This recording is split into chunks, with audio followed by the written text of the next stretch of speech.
What's going on, everybody, man? Welcome back to another edition of The Fish Reel. Today, we're going to be talking about and breaking down the first two episodes of the final season of The Boys. Now, if you guys know me, this show has probably been my favorite TV show for the last several years, man. I am a day one fan of this show. I have loved it from the very get-go, from the very moment we saw A-Train run straight through Huey's girlfriend. I just knew that this show was going to be different. And now here we are, season 5. We are 5 seasons in with this show with a spinoff that has 2 seasons and another 2 additional spinoffs on the way. We're here. We are at the endgame now when it comes to this show. And my oh my, the first 2 episodes of this final season, fantastic. Absolutely fantastic. I don't think there was any more better of a way for you to open this final season than the way they did with these first two episodes. I mean, my goodness, especially episode 1, like that was just pure explosion. That it was shocking. It was truly heartfelt. You truly do feel for the characters for where they're at this point in time with the show. And you could just feel too, like when you're watching these 2 episodes, like you could feel like, yeah, this is definitely the final season. Yeah, we're touching on like some familiar beats and storytelling of this show, of The Boys as we know and love it. But this time around, with the stakes being as high as they are at this point, you can just truly feel like, yeah, we're approaching the end, and I feel like they're going to end this series on a high note because the way you started was so strong. Now you got to end it strong, and we're going to be looking out and seeing each and every episode along the way. But before we go into breaking down and recapping the first 2 episodes, I'm just going to remind you all that this will be spoiler filled. We're going to be talking heavy in depth about the episodes, talking all things spoilers. So if you have not seen the first 2 episodes of The Boys, what are you doing? Go out there, go watch those first 2 episodes of The Boys, and then come back to this video and we can get back to discussing it all together as a community, because that's what the Fishflix is here for. We're a community. We don't just talk film and TV. We don't just make content. We tell stories and generate conversations. That's what we do here. So let's get right into it, man. Episode 1, just from the very beginning of the episode, man, it is just high octane, fast and furious, because this is a war between Starlighters and Homelander's new regime and his new America. As you clearly see, like the power that he has amassed over this time, because it's been a year since the events of season 4 up to the beginning of season 5. It's been a year and some change. Huey and the boys, they're in this concentration camp that Homelander's called Freedom Camps that's built all over the world. He has Calhoun, who's the acting president, but really he's just Homelander's puppet. Homelander is running the whole show. He's running the country. We're seeing everything in his image, and we're seeing that at a shareholding meeting for a Vought. It looks obviously very MAGA-like with some of these red hats in the crowd, and they're cheering on Homelander. And so you see, like, everything seems all cool and dandy, but then we're seeing Starlight. She's pretending to be a firecracker. She's trying to get something leaked out. And what exactly does she accomplish getting leaked out? Flight 37. Flight 37 is finally exposed out into the world at this Vought shareholder meeting, and just immediately the reactions from that entire crowd told the whole story. You had this pregnant lady. She was happy at first, but she immediately starts to grab her stomach in just shock and disbelief.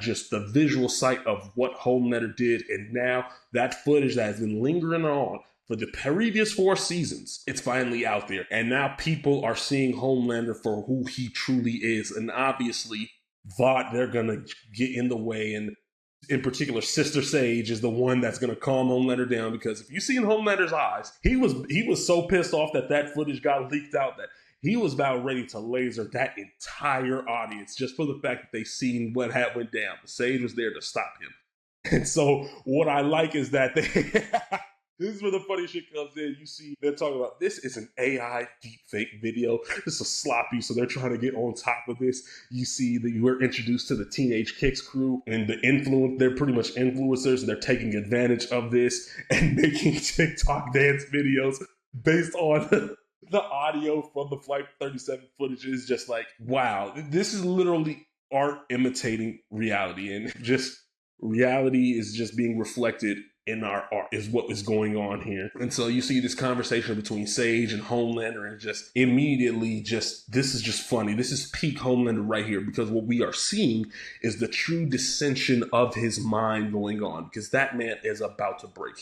His mind is out there. We thought he lost his fucking mind in season 3, but right there with that Flight 37 footage, yeah, He's losing his motherfucking mind. And I just love this. See, this is just smart writing by Eric Kripke and his crew. And this is just such a meta joke how they had Homelander sitting there talking about the memes being made of him. Have you seen the memes? Have you seen the memes about me?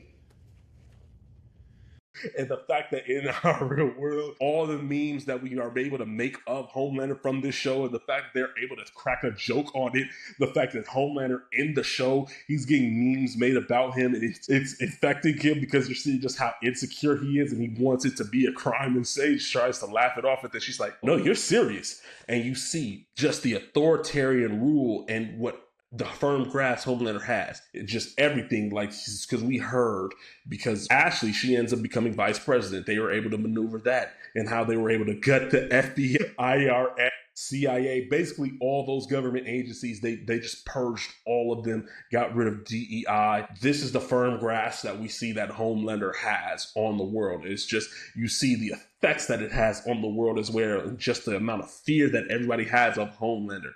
And you see the fear on everybody's faces when they're trying to work with Homelander, apply his makeup or anything. He just senses the fear of everybody has around him, which I just thought was funny because at the core of Homelander, he wants to be loved. He wants to be worshipped. And now everybody's fearing him because they're seeing that footage of him trying to get on top of it. And it's just a battle of Homelander's mind at this point. So now we get back to the boys, man. We see Starlight, man. Starlight just seems so tired. So tired. She's lost a whole bunch of her fellow Starlighters from around the country, trying to fight off in this resistance. And you just see the effects that this civil war is having on her.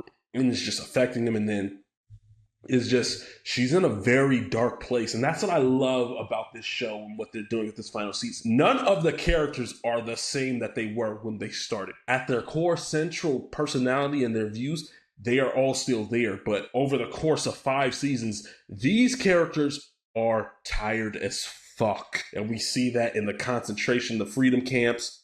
You see Huey's completely different because Frenchie, he was making a deal, you know, those jail deals, getting a couple cash, a couple other pills, and somebody was about to come up and get behind and try to take down Frenchie. But Huey is the one that knocks the guy out. Like, season 1, Huey would never pull anything like that. But you just see all the time and the effects of this war with Homelander and thought has had on Huey and how he's evolved. We see he's over there doing jail fights, basically hustling folks, and that he basically is running shit. He has people getting him toilet water for him. You know, they're talking about the Flight 37 video. It's just, hope has been lost with these characters, essentially. In particular, he just lost hope because he had to send his former wife and his daughter away to Belize, and he hasn't spoken to them or seen them in over a year. So Lord knows exactly how they're doing, but he does not know exactly.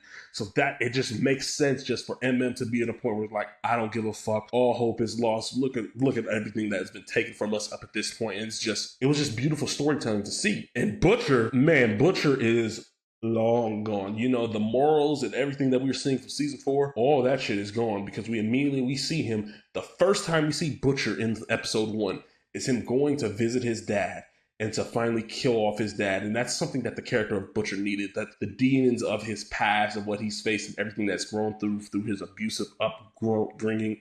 And we hear that his mom actually died over time, probably due to old age. And then Butcher says, my mom's dead, my brother's gone, and here you are living and thriving with ass cancer. I just thought, that is just dark level humor. It was just funny as fuck, just because the way Carl Urban is able to say that line. And you just feel immediately, he's just like, yo, you think you finna go get buried? People like you and me, nah, you don't get to no burial site. I'm gonna just murk you because it's gonna make me feel a whole hell of a lot better.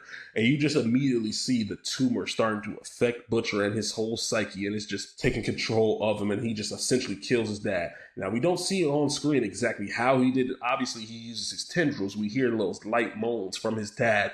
But this is one of those situations where it's better to just imagine what has happened to his dad and just think how horrifying it probably was. It was just probably a sense of relief off of Billy Butcher's back. And it's just parallels between him and Homelander and how they are just two different sides of the same coin. We saw Homelander go back to where he was created in that lab, and he just let loose and just killed all those scientists in there and confronted them all. This was the same thing that Butcher did. Two different people that are damn near the same, and we just truly do see Butcher becoming the one thing that he hates the most. And so now, after Butcher did that, we see him, he's trying to round up the troops because word is out on the street that Huey, and Frenchie, they're going to get executed. And obviously this is a trap to try to lure Butcher and Starlight out, to try to take them all out in one fell swoop. So obviously Butcher, he goes out, and we see Kamiko. She was deported by Vought because she was ripping people's faces off. They deported her off somewhere. Butcher has to go pick her up, and then they link back up with Starlight. And so immediately when you see Kamiko and Starlight link back up, when you see Starlight and Kamiko link back up, you immediately hear Kamiko. She's talking fast, and it's just like, whoa, wait, you're talking now? She's like, yeah, a whole bunch of speech therapy and, trauma burst through, and we saw that. And I don't know if it's just me, but it seemed like when Kamiko was talking, it seemed like it was heavy ADR. Like she went back to a booth that was recording all of her lines. Like it just seemed a bit uncanny. I don't know if it's mainly because we're just not used to seeing her talk at all, and she's this quiet individual, or if it was just heavy ADR, but I'm not sure. Maybe it's just the fact that we're just not used to hearing her talk. But a little bit, especially as we got into episode 2, you kind of get a little bit used to it. It's like, okay, yeah, she's able to talk now. And the lines of dialogue she was saying was funny because she said she learned a lot to be able to talk again from TikTok. So she's just blurting out certain things so fast. She's like, oh, wait. That was probably mean to say. It was funny, and it was cute at the end of the day. So we're starting to see the team slowly but surely get back together, and they're trying to formulate a plan. Starlight tries to recruit A-Train, and A-Train, he's hesitant at first because he's on the run. He's trying to protect his family. Starlight is actually very understanding of why A-Train will take the stance that he has taken, because a lot of Starlighters have died being a part of this resistance or been sent to those freedom camps. And A-Train's just everything he endured being with Homelander, he's traumatized. And Starlight gets that. And so A-Train, he initially says no, but obviously he comes back to the picture towards the end. And A-Train, man, the character journey of A-Train has just been phenomenal. It has been phenomenal. It's just truly poetic. And just that conversation you see between him and his brother, and just because you see the initial turmoil that they had at the end of season 3 and the beginning of season 4.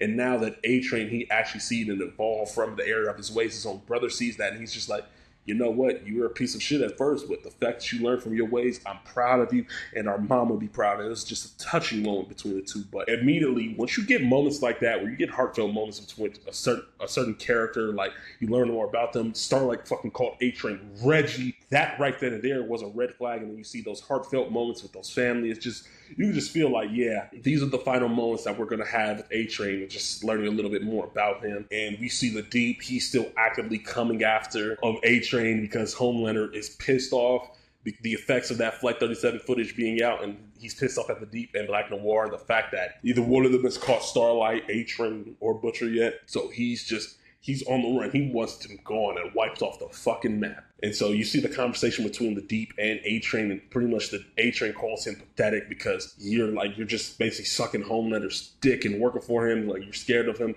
And Chase Crawford, the way like he pushes back against A-Train, just told the whole story, because you heard the crack in his voice. He said, I can't do it. He's like, I'm not fucking scared. And you just hear it in his voice. Like deep down, he is scared for his life. And you see that's why he's doing it. But the Deep, he's a pretty fucking pathetic character. And it's funny as fuck what they're doing with his character this season. They basically made the Deep into the new Andrew Tate of that universe, pretty much. He had having this old Manosphere podcast, fucking doing anal fucking tanning. I don't know what the fuck he was doing, but that shit was just funny, and it's going to be interesting to see. And so we see everybody's coming after them, man. They're trying to gather and regroup. Butcher, he had to go recruit this new character, this new suit that we're introduced to called the Worm. He's obviously a television writer, and so Butcher recruits him because he's good at digging holes for what he sees. Because as we learned, his power is that he's a literal worm. Like even his bottom half, it's wormy, and he eats a lot of shit and shits it out. Heat Boys is what that moment was. That's all that shit was, which is just wild and funny. Like I like that kind of weird, nasty, funny stuff because that's funny. Not the whole sex dungeon shit that we saw in episode 6 of season 4. Like, I don't like that shit. But this shit with the worm, now that's fucking fun. Now, initially, the worm, he's hesitant to helping them out and making that hole for them to get to the freedom camps. But Starlight, she threatens him like, yo, our peoples are in there about to get killed. So if you don't make this hole, I'm going to bury you in one. And it's just like, wow, you truly see the dark places that all of these characters are in at this point in time. Because Kimiko even called out Starlight at first because Butcher and her was plotting. They was like, yo, we got to go get Frenchie first out of all the boys because Butcher is trying to have that suit virus be created, and Frenchie, obviously, that's his field, and he would know how to try to get it out and make it powerful enough to kill Homelander. So they agree they need to get Frenchie first. And Kimiko called Starlight out. She's like, you sound just like Queen Maeve. And I was like, whoa, that's a poignant observation. And Starlight just admits, like, well, Maeve was right about a lot of this shit. Just you see how Homelander is affecting her as well. And that's just a tease of, yeah, Queen Maeve is absolutely gonna eventually pop back up before this series ends. And so you hearing Starlight threatening to kill this man, it's just, wow, you would never think season 1 Starlight would be threatening to outright kill somebody in order to do something for them. It was just wild. And so, oh, how could I forget this part, man? The conversation between Huey and Homelander is just phenomenal. Another state in where we see the evolution of Huey and how he's evolved from season 1 and how he's pretty much not scared of Homelander anymore. He's just like, yo, fuck you to his face. And Homelander laughs. He calls him Zesty. And I thought that was funny. You just hear the conversation is just, Homelander is just confused when it comes to Huey. He's like, who the fuck are you? What the fuck makes your pathetic ass so special? Why would they come save you? And Huey says it. He's like, because I would do the same for them. And that just explains everything about Huey. I'm already loving what they're doing with the character of Huey this season and just how much he's able to stand on his own 2 feet, be stronger even without powers he doesn't need it because he's his own man. And so we see Butcher and Kimiko. They get into the hole created by the worm, Pauls, and we see Homelander has Butch, MM, Huey, and Frenchie all tied up waiting for them. Like, yeah, I knew y'all was coming. And it's just cool to see that visual because this is the first time we're seeing all of these characters stand off against one another, in particular MM and Homelander, because Laz Alonso, he is the one that stated out because other fans noticed it. He's like, yo, you notice that Homelander and MM have never interacted together in a scene together? And Laz Alonso came out on Instagram and he stated, like, yeah, this scene in particular was written specifically because fans pointed out that Homelander and MM never interacted on screen together. And their first interaction together on screen was perfect. Because Homelander points out the fact that Marvin's nickname is Mother's Milk. And when he says that, he says it so slowly, so sinister. Anthony Starr in his performance as Homelander, just, this is the best he's ever been. He licks his lips when he mentions Mother's Milk. It's just, this motherfucker is freaked the fuck out. This is a freak bull motherfucker. And I just thought it was just perfect and hilarious. And now we see the evolution of Starlight's power. She's able to slightly distract and blind Homelander for a bit as all hell is breaking loose. Shit's hitting the fan. The freedom camps is going haywire. People are running around, running crazy. Starlight, she flies in and she goes to find Huey and they hug, they embrace. But then Huey notices that she immediately goes and grabs Frenchie and Kimiko and she flies off and takes them. And Huey's just like, what the fuck? What was that? And you just see like Starlight, she's been influenced by Maeve. She's slowly but surely turning into Butcher 2.0 as well. And Huey's noticing that and he's just like, yo, don't you relax. And you just see truly the state of minds of where all of these characters are at this point in time. And so everything's going haywire. Homelander, he eventually gets his hands back on Huey and he's about to laser, like Huey's almost done for him. Not even Butcher is going to be able to save him with his tendrils. And right before, as you see the laser approaching Huey's skull, A-Train gets his Quicksilver moment. And I just thought it was awesome. And one thing this show did really well, that I honestly think that it low-key did better than Marvel and DC, is the Speed Force scene. Seeing A-Train use his powers and his speed, like, it was just cool to see. He has that Quicksilver moment where he's able to save everybody, he's set off this chain of events, very Quicksilver from Days of Future Past, like, and then immediately, once that's all said and done, it's like, it's cool to see because you see A-Train, he knows, like, this is pretty much the end of the line for me. So the way he goes out, because the way that the show started is him running through Huey's girlfriend and wronging Huey. Where he approaches the end of his life is by righting that wrong and putting his own life on the line to save Huey. That was just perfect. And you immediately, Homelander, he's like, you motherfucker, A-Train. And the A-Train immediately runs off, and then you see Homelander flies off so damn fast, right behind A-Train. And you just see the hunt for A-Train is on, and it's just crazy. Like I said, that Speed Force scene, like the way they filmed it and they did it, it just seems like you feel just how heavy, how intense, and just how scary and dangerous it is just to be near A-Train with how fast, and you just feel how powerful it is with how fast he's running. But right behind him is Homelander with his flight force. His speed is just powerful. He's just flying straight through trees like it's nothing. It was just a visceral experience to see on screen. And right before, it's just the evolution of A-Train's character again. Right before A-Train, he sees another civilian walking across the street.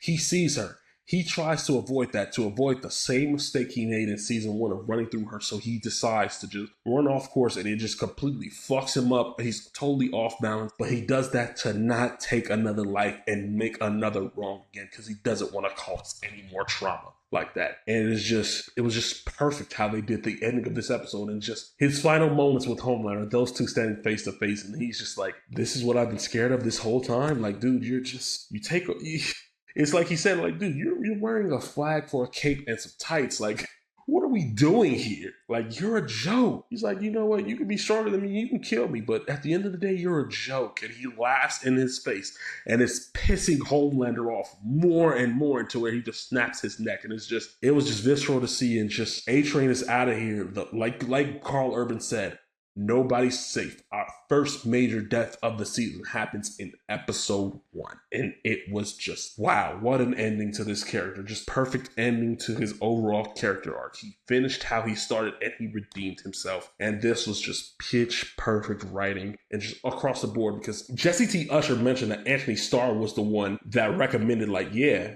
he questioned, like, would A-Train be okay being in this situation? That he, like, They basically worked together, and they crafted that scene of A-Train laughing in his face and Homelander just getting even more pissed off. It was just perfect the way that they ended it. It was heartbreaking, it was emotional, and man, RIP to that man A-Train, because man, what a run you had. No pun intended. Now we get to episode 2, man. Episode 2 was just as good.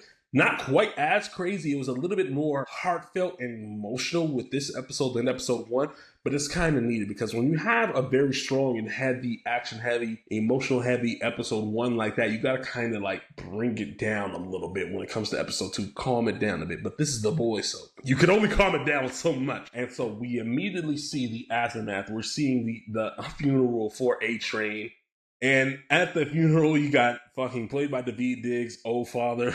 He's preaching. It's just perfect the way he's preaching. I loved it. Homelander, he's sitting there. You can see it's really affecting him that it is gone. Like, it's descending him. And there's a moment where Homelander, when he's talking, he has this like epiphany, like this moment, like this light flashes above his eyes. This is another Homelander meme moment right here, where it's just like somebody says, "My sweet boy." If I were to guess, I'd say that was a Madeline Stillwell voiceover saying that, if I was to guess. And it's just, I think that's the moment where Homelander gets that like Messiah-like image in his head, like, yeah, I need to be worshipped. I need to be a godlike figure. I need to be immortal. And that's the start of it all, right then and there at that funeral. And so we see Butcher. He brings his team. They're in Erie, Pennsylvania. Butcher, he crafted this whole little lab, this area for them to work in. And he's immediately breaking down the plan of like, yo, I got Samir back with me. We crafted this virus. We finally perfected it. It's strong enough to top Homelander. It took a year's worth of time to do it, but now it's here. But now they need to test it out and see just how effective it truly is and how it spreads. Because they don't know those details yet. They don't know if it's airborne or if it goes from person to person. And when we see later in the episode, it's very similar, which I find it funny. Both Invincible and The Boys are running this virus type storyline that's taking down these superhuman-like figures. And it's very similar how it's affecting the suits as well. But we get to that. They agree, like, yeah, we need to test them. So they realize Teenage Kicks is around the neighborhood that they're in. So they're like, okay, we're gonna use it on this rock-like dude. I already forgot his name, but the motherfucker basically jizzes out volcano lava. That's what he does, and it's basically cause a whole bunch of residue, and he turns this rock-like figure in Teenage Kick. So they stay agree they're gonna use it on him, and obviously we get to those heartfelt moments of Huey talking to Starlight, and they're like talking like, yo, it's been a year, like what's going on, let's talk. And Starlight, she's like, she doesn't even want to talk about the shit she went through.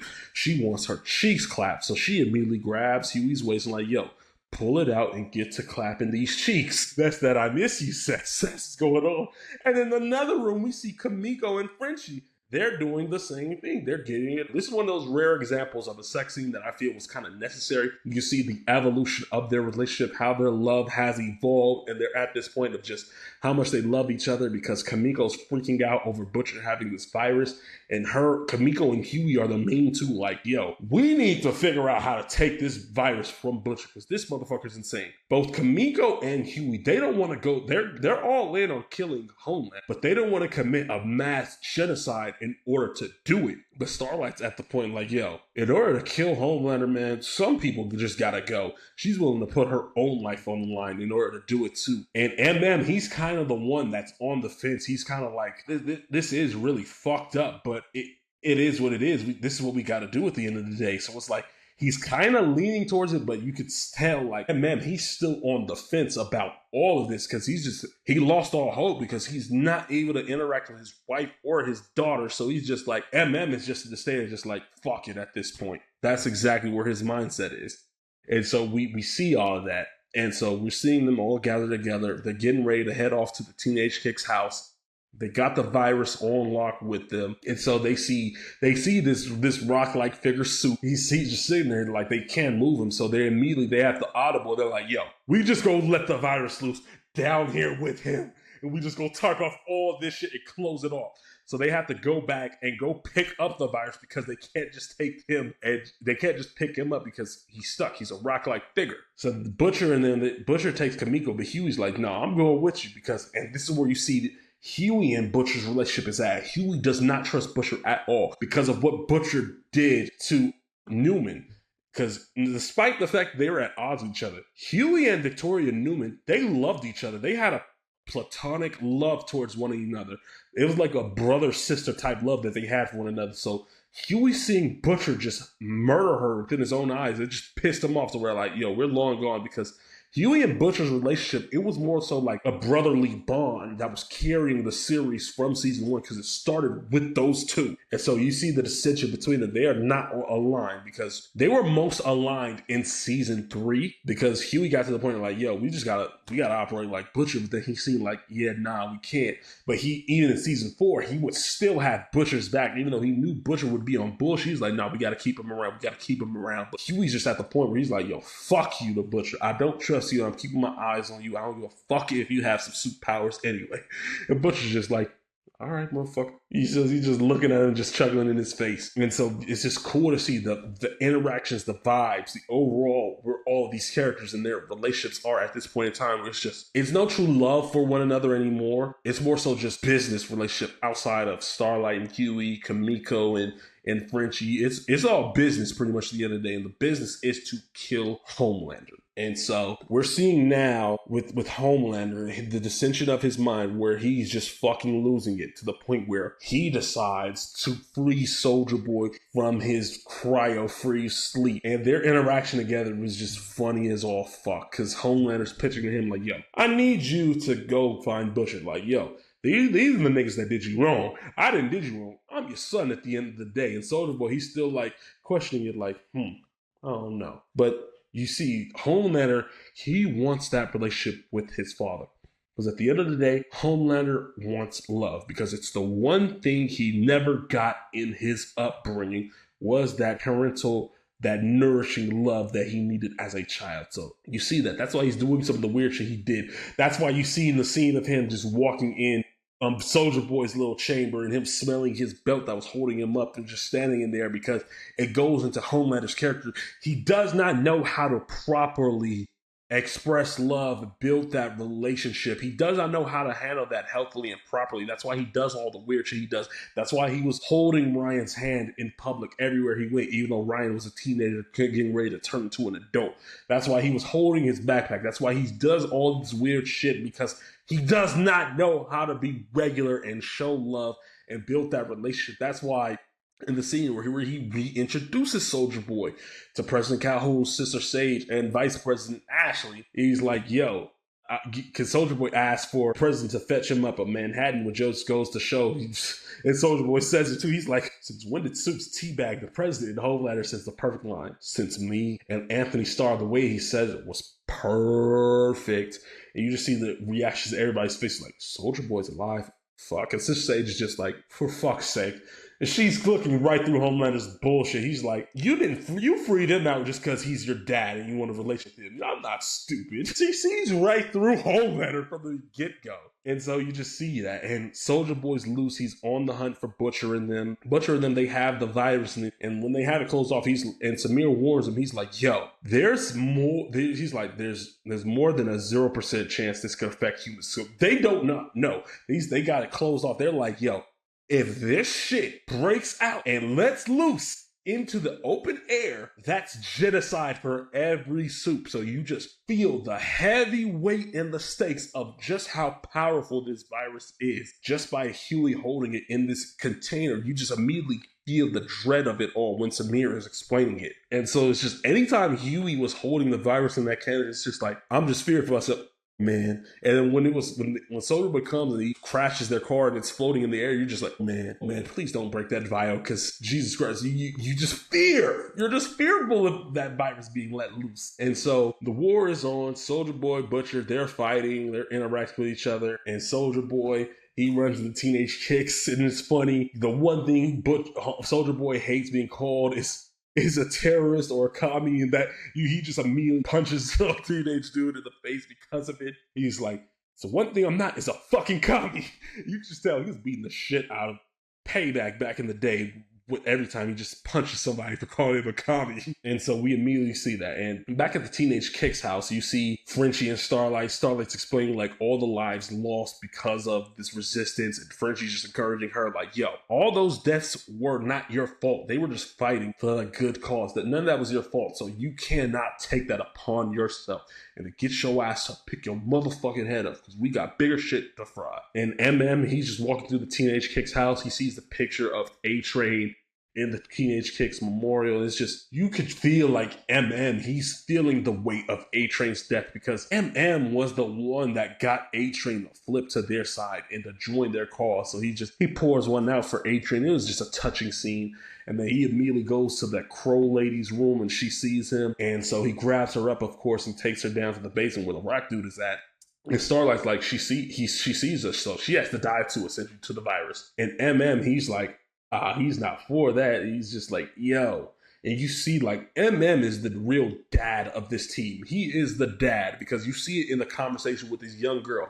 At first, she's just like, yo, I'm gonna get you. So it's like, MM's just calming her down, like, you're a kid. Like, why are you doing all this? And then she shows her real self. She shows her vulnerability. She's like, yo, I just wanna, please don't kill me. I just want to go home to my family. And it's just, and MM sees, he's like, yo, this is just an innocent young girl. Like, we can't just kill her. Like, just because she sees us, and we know she has powers. It's the dad, and he's like, yo, I have a daughter myself. And the fact that you're away from your family doing all this and shit is at stake. So you see at the end, he decides to free her. That shows where MM's heart really is at the end of the day. Like, he doesn't want to commit genocide. He doesn't want to do this, despite his hatred for Supes, in particular Soldier Boy. At the end of the day, he's like, yo, what's right is right, what's wrong is wrong. So we can't just kill her. So he sneaks her out and he gets her free. And I would not be surprised if that young woman comes back into the picture somehow, some way, and she pays back by saving his life somehow, some way. I hope it does happen, man, because that would just be a full circle, poetic little moment right there. So we're going back. So Butcher and them, they decide to audible. They see Soldier Boy's right there. They come up with a plan like, yo,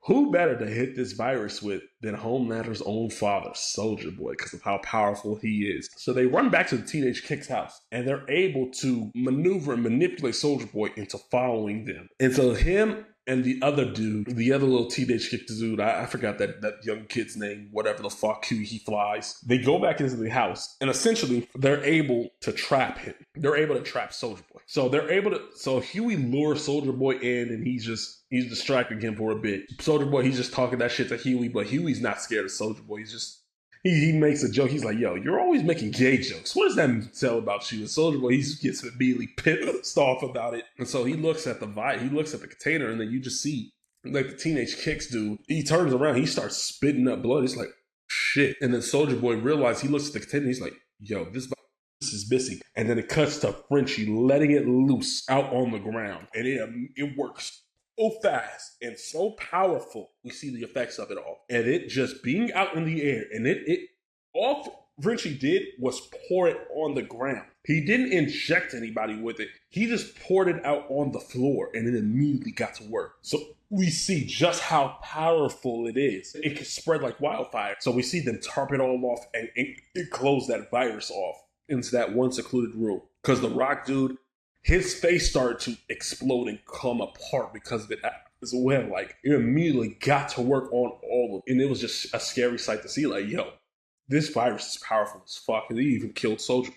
Or so we thought. And Homelander pulls back up to their base, to the house. The teenage kicks it. And he's sad as fuck. He's sad. He's freaking out because he's like, no. He thinks he set his dad out to die. He didn't want his dad to die. He did it. That was not his intention. And we see that with his reaction. But as Homelander walks away, we see Soldier Boy in the body bag. He simply rises up like he's the fucking Undertaker in the body bag, and it's revealed he's still alive. And that brings about so many questions. It brings about so many questions like, did Soldier Boy indeed die from the virus? Because if you think about it, when Homelander was standing over his body, wouldn't he have heard Soldier Boy's heartbeat at all? Wouldn't he have seen it like, hey, yo, his heart's still beating, he's alive? But no, Homelander didn't see it. He didn't sense it. So maybe Soldier Boy did indeed die from the virus. But the fact that he has the V1 formula in his system, it's what brought him back to life. And that goes to the Homelander's pursuit of the V1 formula in order to become immortal and not be affected by the virus. Because at this point in time, if Homelander was hit with the virus, I think he would be toast.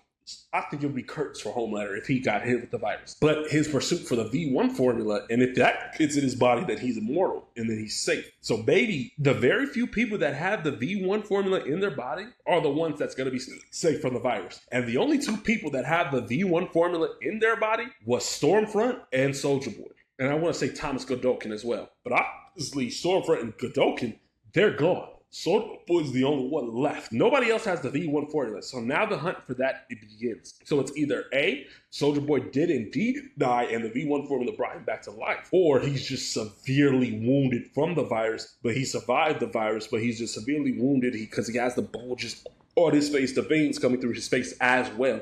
So he was clearly affected, but we just don't know to the full extent, and that's going to be explained in episode 3 probably. But that's the first 2 episodes of the final season of The Boys for you for the breakdown, man. Fantastic start to this season, man. I'm loving it. I have the episodes on repeat, man. It's a struggle for me having to wait for these next several weeks for the final 6 episodes to drop in this final season, man, and I'm going to be sad when this show is gone.